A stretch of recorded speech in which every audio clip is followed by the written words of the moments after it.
My voice is audible, Sachin?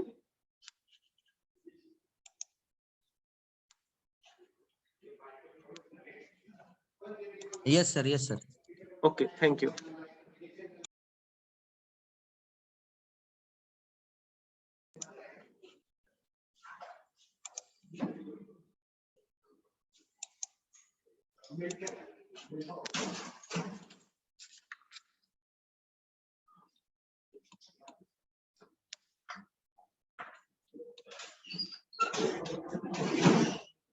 So, good morning to all. So already we have started hydraulic braking system, and that bit is finished. So just I will revise some of the things with respect to the hydraulic brake. So we know brake is an important component in the automobile, which is required to stop the vehicle when desired and to control the vehicle on turn. So one of the important mechanism which includes principles of hydraulics, and by using those principles this hydraulic braking system is going to be work.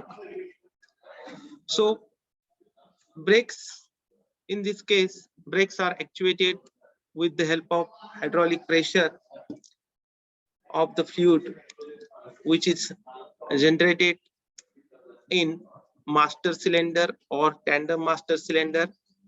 So this one is master cylinder piston cylinder arrangement to increase the pressure of the fluid, and that is being supplied to all the wheel cylinders to actuate the cam or to actuate the wheel cylinder. So this is the hydraulic brakes. This is again one image which is showing tandem master cylinder.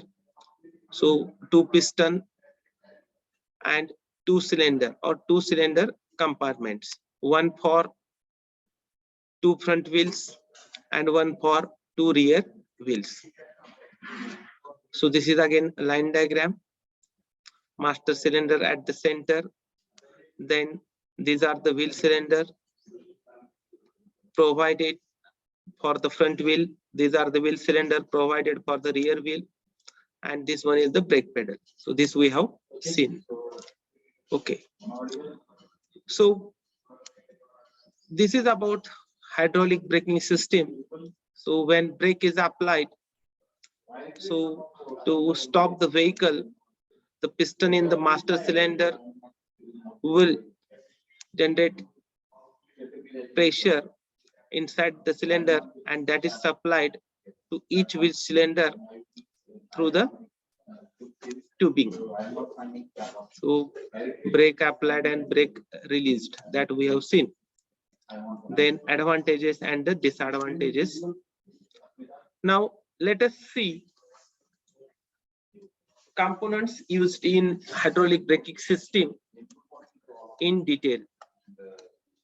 So this is one image which is showing only the master cylinder and wheel cylinder which is provided inside the drum. So first of all, we are going to see what is master cylinder. So this master cylinder is used to store, this is the master cylinder which is used to store the brake fluid and whatever this brake pedal motion or motion of the brake pedal into the hydraulic pressure. So here there is a reservoir which is not shown, but we can see one inlet port that is also called as a filler port, and this one is compensating port or the bypass port, and here it is check valve. So ultimately this is filled with the brake fluid and the function of master cylinder is to generate pressure by using the piston, which is moved with the help of the brake pedal.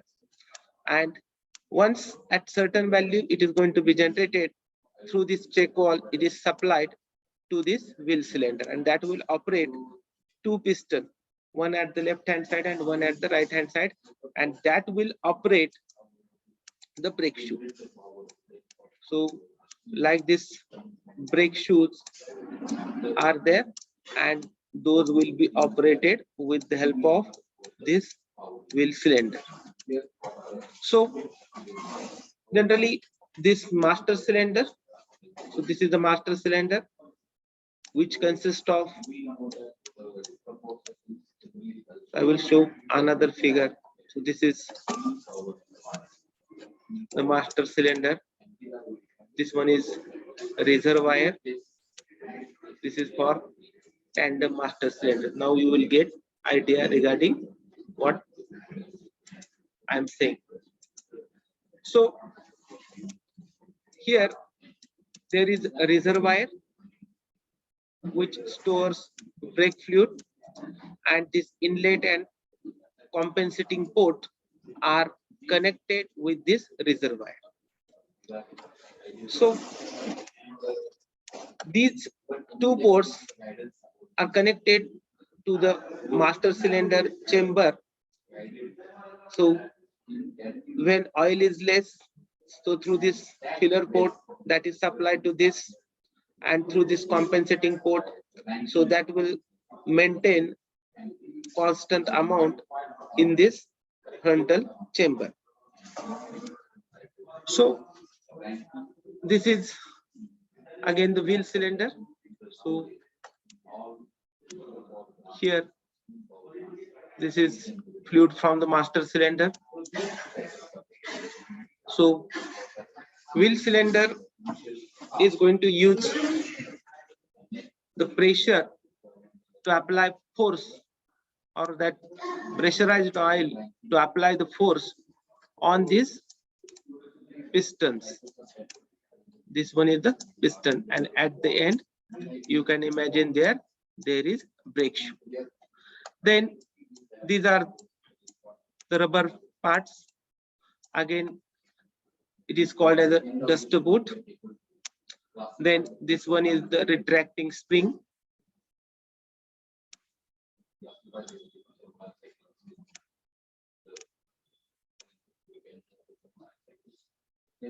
So which will help to retract piston on their original position. Okay. Then you can see the master cylinder return operation. So this is again schematic figure with respect to filler port, compensating port, and some portion of the master cylinder. This is again the same one. So once brake pedal is pressed, so that will actuate, or that will move piston, so that there will be compression for this spring and the pressure is generated. So you can check it, just it is differentiated by the color of the oil. So these ports are uncovered, and this chamber is isolated from this section, and pressure is generated. Now when brake pedal is released, what will happen? So again the oil through this compensating port, it will move to this reservoir. Here reservoir is there, that is not shown, and through this filler port also whatever available, that will move in this chamber. So that will neutralize the system. So again when it is applied, again same will be repeated. When it is released, again same action will be there. And these are the rubber seats. Okay. Now, one of the important component in heavy vehicles or vehicles which are fully loaded, so we need to have a proper braking and there should be safety. So more factor of, for the more factor of safety, so that whenever desired vehicle should be stopped. So in small cars, only single master cylinder is used, but in case of some of the heavy vehicles, a tandem master cylinder is used. So what is that tandem master cylinder? So it has two separate hydraulic chambers. This is first one and this is the second one. So this is one and this is the second one. Okay. So it will allow the brake system to create two hydraulic braking circuit. One is used to apply brake on front wheels and other is used to apply brake on rear wheel. So what is benefit of this tandem master cylinder? So if one of the circuit, that is one of the hydraulic braking circuit, either first one or either second one is inoperative because of certain technical issues. So let us consider there is leakage in this line, then whatever generated pressure here, that will be loose because of leakage in this line. So this piston is directly in contact with this. Now the force is directly applied to this piston and there will be generation of pressure in this chamber only, and with that front wheels can be braked. So if one of these circuits becomes inoperative, the other circuit can still function to stop the vehicle. So if one fails, with the other we can achieve the braking of vehicle. So this is the benefit of tandem master cylinder. Again, the stopping distance is increased significantly in case of failure in one of the braking circuit, but till vehicle can be stopped. But if we are going to use one master cylinder and there will leak in one of the circuit, then with that system it is not possible to apply the brake, and that will fail overall braking system. So in many heavy vehicles, this is one of the most important safety feature. So tandem master cylinder is provided, it is added in order to have safety while braking of the wheels. Okay. Now you can see, I will take, this is the reservoir. So this reservoir is there to supply fluid to the brake system. Here you can see this is the port, which is a larger one.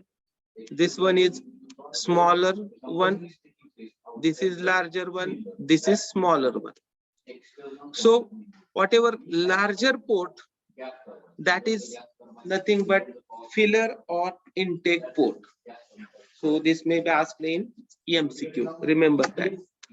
So This larger port is called as a filler or intake port, and it is connected to the portion of hollow portion of the piston between primary and secondary cup.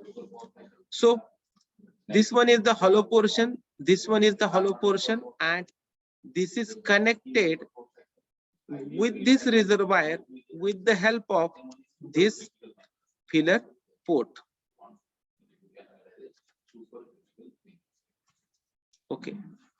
Then next, this one is the smaller port, and which is called as a relief port, or sometimes it is called as a bypass or compensating port.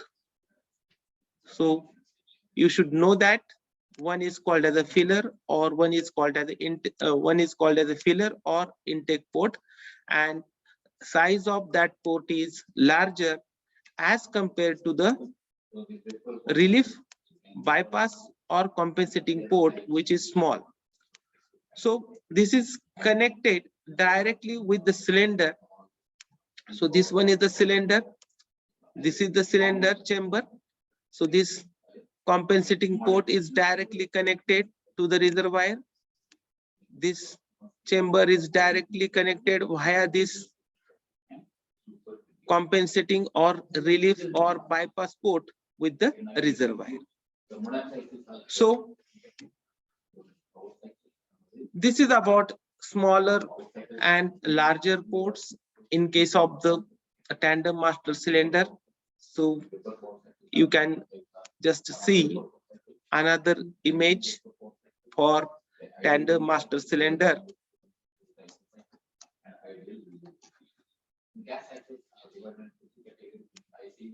So here, this is the figure where this one is force applied by the brake pedal to this plunger rod. This one is first piston, this is second piston, this is first fluid line, this is second fluid line. So one after another. So that's why two cylinder chambers are there. That's why it is called as a tandem master cylinder. So this is the case when there is no leakage. So whatever advantage of this tandem master cylinder, it is demonstrated in this second figure. You can see this one is applied force via brake pedal to this plunger. Again, as there is leakage in the fluid line, that is first fluid line, so the oil will leak, and that is shown here, fluid loss due to the leak. So this spring will be compressed as it is, and fluid loss is going to take place. So directly this part, it is in contact with this part, is in contact with this. So again, this piston is directly connected to this piston. So again, this force is directly applied to this second piston, and only pressure is generated in this second chamber or second compartment, and with that brake can be applied. So this second fluid line is only operative, and this first one is inoperative because of this leakage. So by using tandem master cylinder, if one fluid line is inoperative, still it is possible to apply the brake just by providing the oil pressure to the remaining line via the secondary piston or second piston. So this is the advantage of tandem master cylinder based brake system. Okay, so my voice is audible,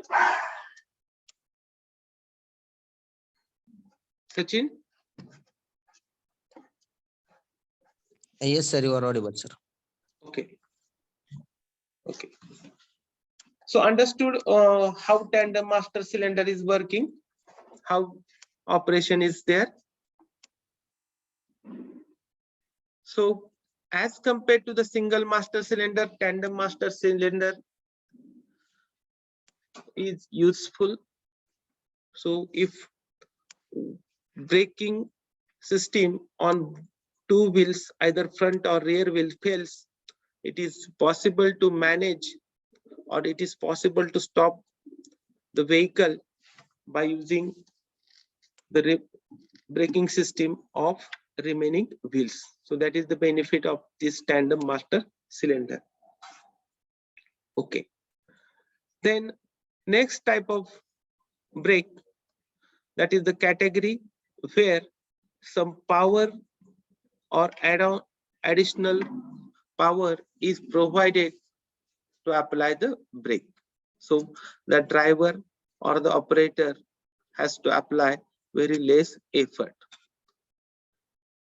So in that category, whatever power of engine and battery, or only battery, is used to enhance braking effort. So such types of brakes, we are going to call it as a power brakes. So under that category, there is one type of braking system, that is air brake system. So this one is the schematic representation of air brake system. Normally it is provided on ST buses. So first let us see about various components.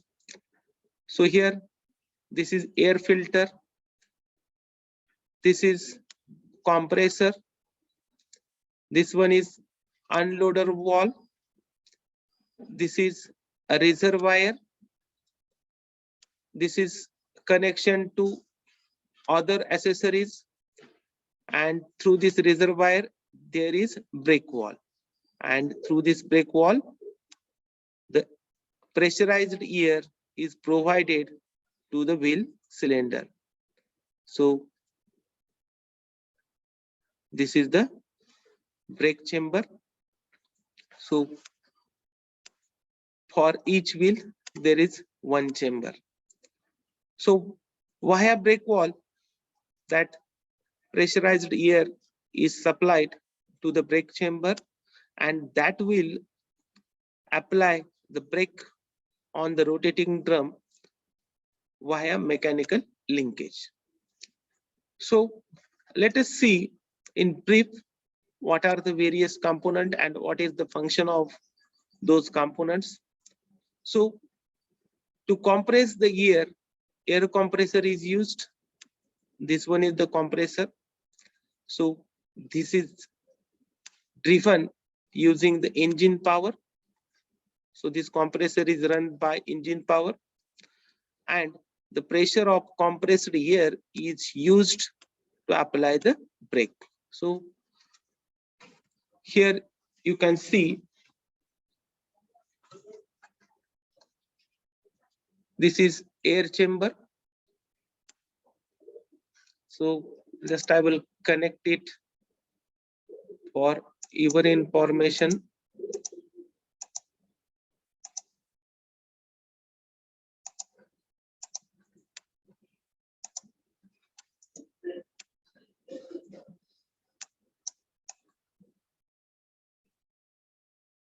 This is air chamber or brake chamber.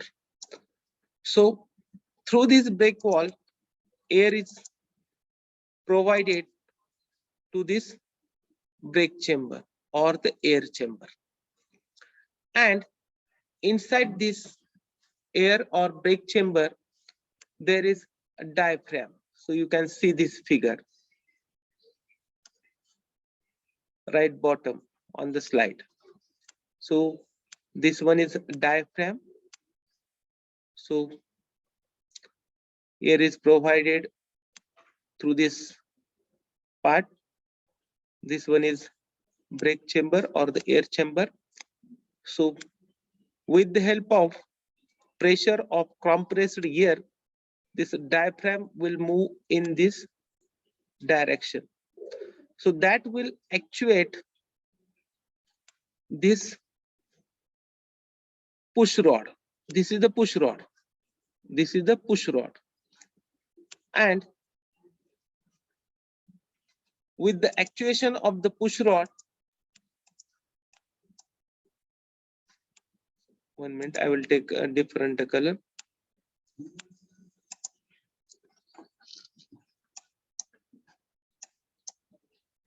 With the actuation of push rod, with the help of diaphragm, this will move in this direction, and that will actuate this floating cam, and this floating cam will move these liners in this direction, one in anti-clockwise, one in clockwise, and by that this internal surface of brake drum is in contact with this frictional lining, and brakes are applied on the wheel.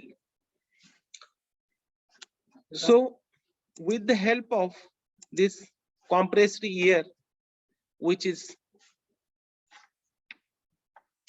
supplied to this brake chamber, and the actuation of braking system and this brake liner is done, and we are getting the desired braking action.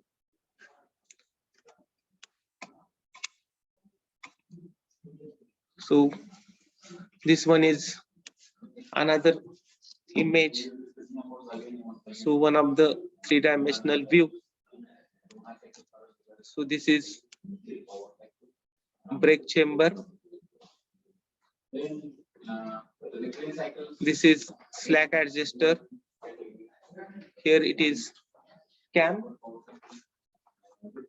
which is actuated with the help of this arm and with the help of the compressed air. So this is the liner. So this is friction lining, this one is shoe, and this is brake drum. Okay.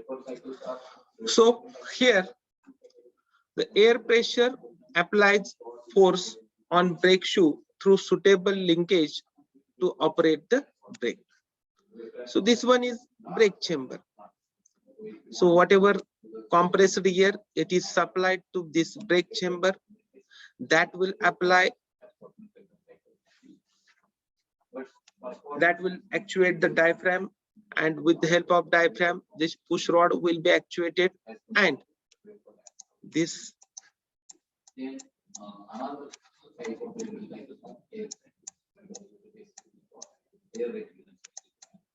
will move in this way, and accordingly cam is operated.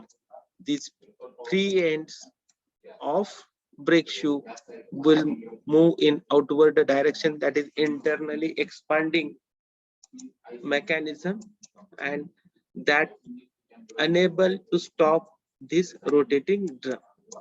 So actually on this rotating drum, wheel is provided here, and we can able to apply the brake. So brake chamber and stack adjuster convert the energy of compressed air. So whatever energy of compressed air that is given to the diaphragm, and with the help of brake chamber and slack adjuster, we can convert that compressed air, energy of compressed air, into the mechanical force, and the motion.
Okay.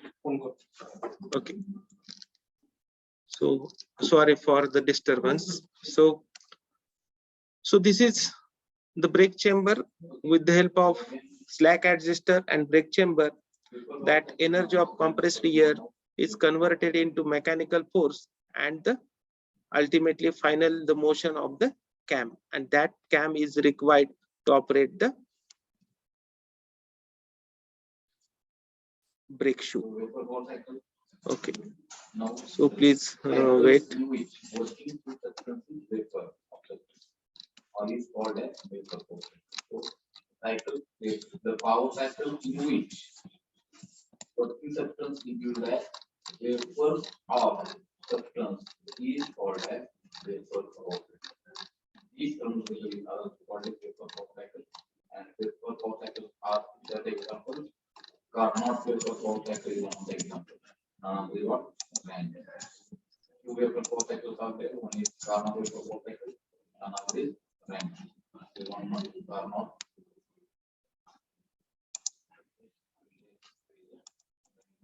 Wait, just I'm putting this figure on that slide so that you will get idea about.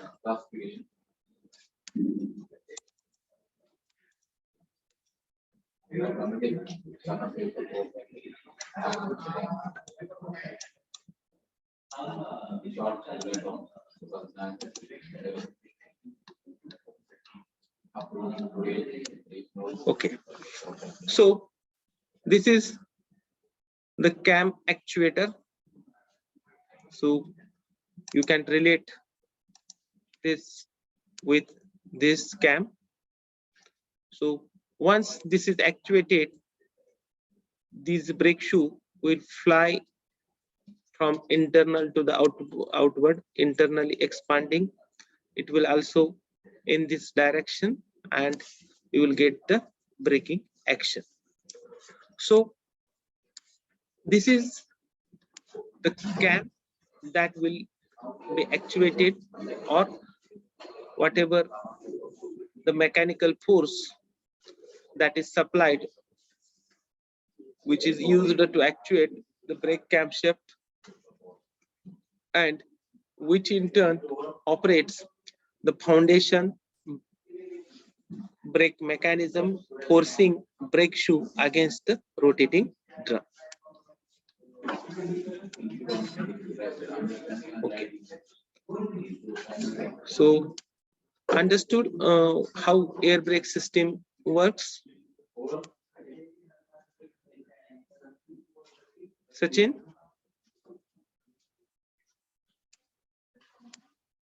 Yes, sir. Okay, so this cam we need to actuate via that compressed air, energy of compressed air. Other things are mechanical one. Okay. Then next type of brake, that is called as a servo brake. Servo means there is additional help to the driver, and that will also provide relief or comfort to the driver to apply the brake while applying the brake. So servo brakes, or sometimes in short it is called as a brake servo. So what is this servo brake? So any mechanism which adds to the driver's effort in applying brakes is called as servo mechanism. Is called as servo mechanism.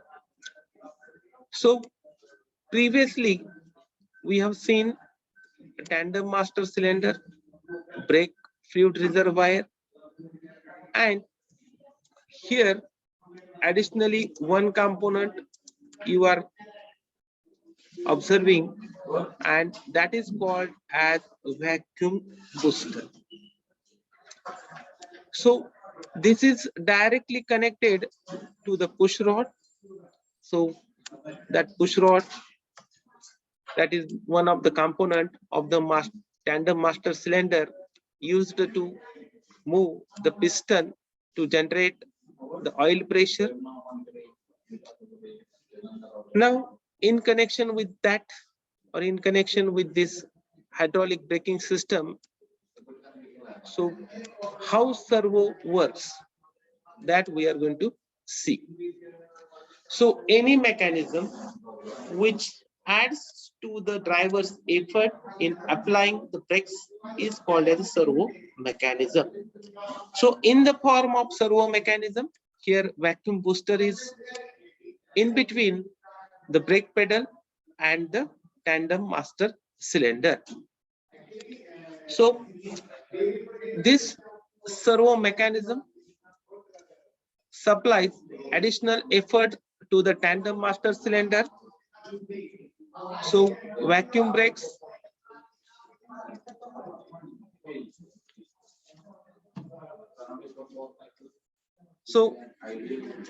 this supplies additional effort to the tandem master cylinder.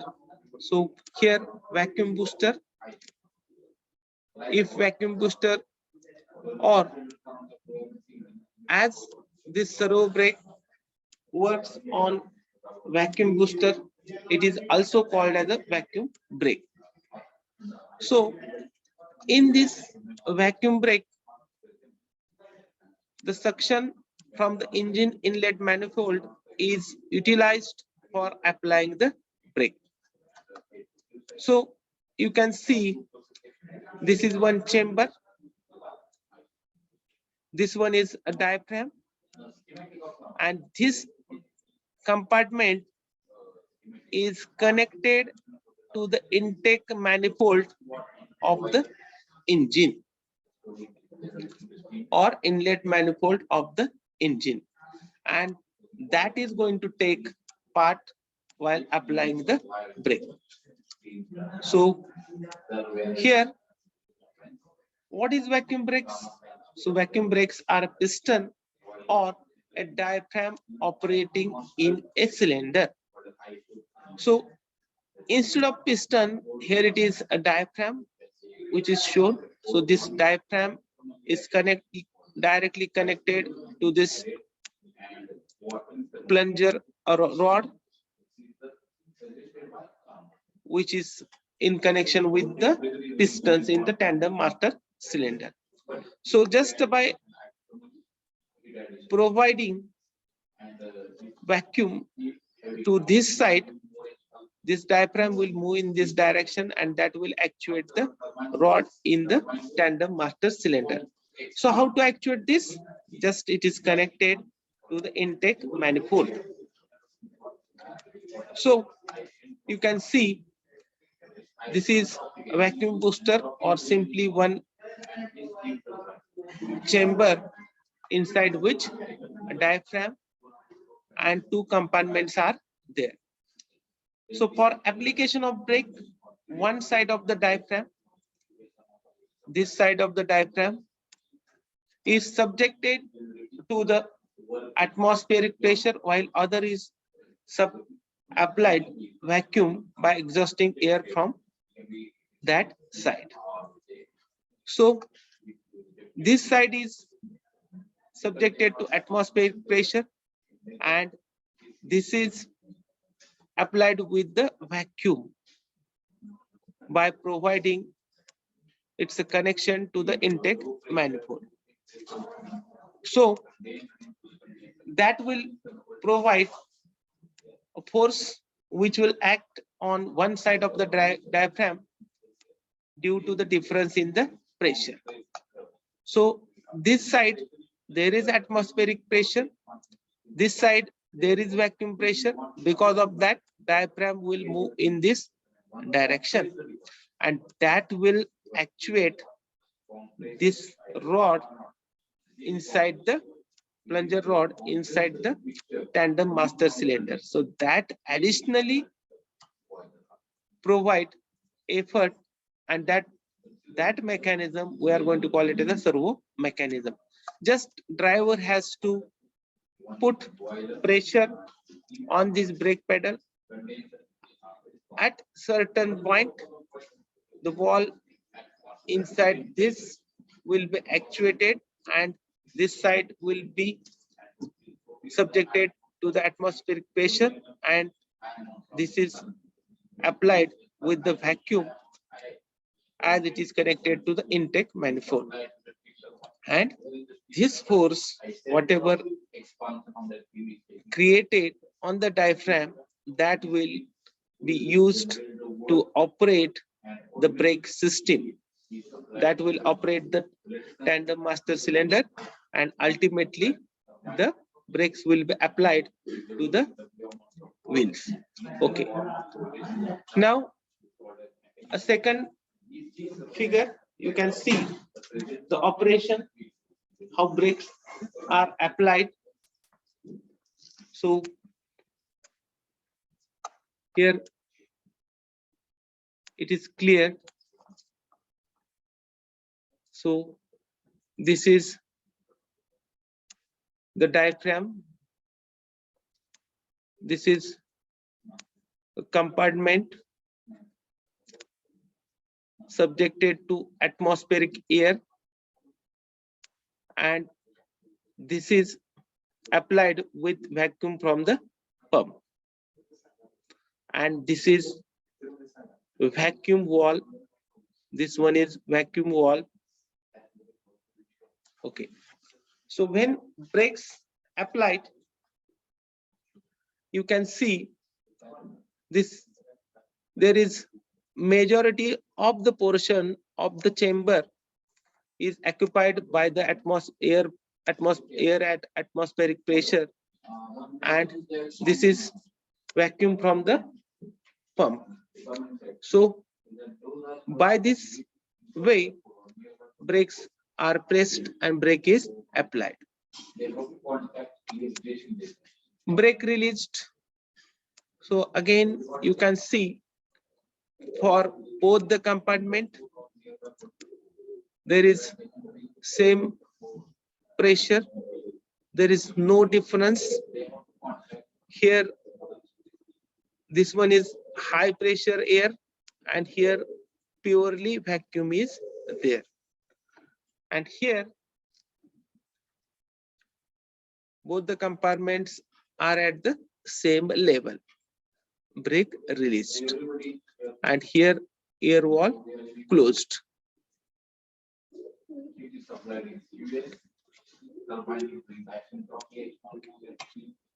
Okay.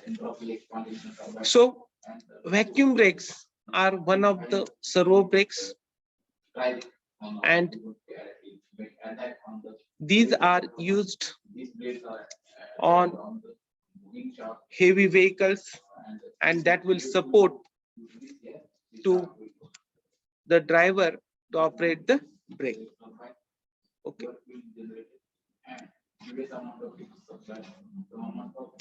Okay. So this is about vacuum brake, one of the servo brake. Next one is one of the safety feature, and that is additionally provided in some of the premium models or some of the top end models of the vehicles. So that is called as a anti-lock braking system, or sometimes it is called as a anti-skid braking system, that is ABS in short. So we are going to see step by step what is need of ABS, what is ABS, aims of anti-lock braking system, features of anti-lock braking system, and advantages of anti-lock braking system. So first of all, let us see layout of anti-lock braking system. So whatever components are required to apply the brake, those are the same. Only additional sensors, some of the walls, some of the modules are provided, and that will able to provide a safety feature, that is anti-lock braking system. So first of all, let us see why anti-lock braking system is required. So sometimes while vehicle is moving on the road, suddenly obstacle, a driver confronts the obstacle, and as soon as obstacle seen, or sometimes some road irregularities are there, because of that, by sudden observation of those, driver is going to apply hard braking, and because of that wheels will lock, and that will drag vehicle on either side of the road. If a vehicle is having anti-lock braking system, that is application and releasing, that will avoid wheel lock. Once wheel is locked, what will happen? That vehicle is having linear velocity, even though that rotational speed is stopped, but due to the linear velocity, that vehicle will drag in the forward direction, and that we are going to call it as a skidding. So to avoid that skidding, we require to have anti-lock braking system. Then it is required to modulate hydraulic pressure. So to avoid anti-lock, to avoid brake lock up, so in a second it is not possible to press release the brake pedal, but it is possible to modulate hydraulic pressure by providing an electronic module, and that will generate modulation in hydraulic pressure, that will avoid locking of the wheels. So once wheels will lock, there will be skidding. So to stop the wheel locking, there should be modulation in hydraulic pressure that is being supplied to the wheel cylinder. So in case of anti-lock braking system, it is automatically done with ABS, or sometimes if driver is expert, it can be modulated using manual efforts as well. So anti-lock braking system. So in short, it is called as ABS, is a brake system which prevents locking of wheels and will avoids the skidding of vehicle during turn or during sharp and sudden braking. If a sudden braking is provided or if driver applies brake suddenly, then there are chances to lock the wheel. So rotational speed is stopped. In that case, there will be skidding. So just I am stopping. So tomorrow we are going to see the remaining part of this anti-lock braking system. So wait for 1 minute. I will take attendance.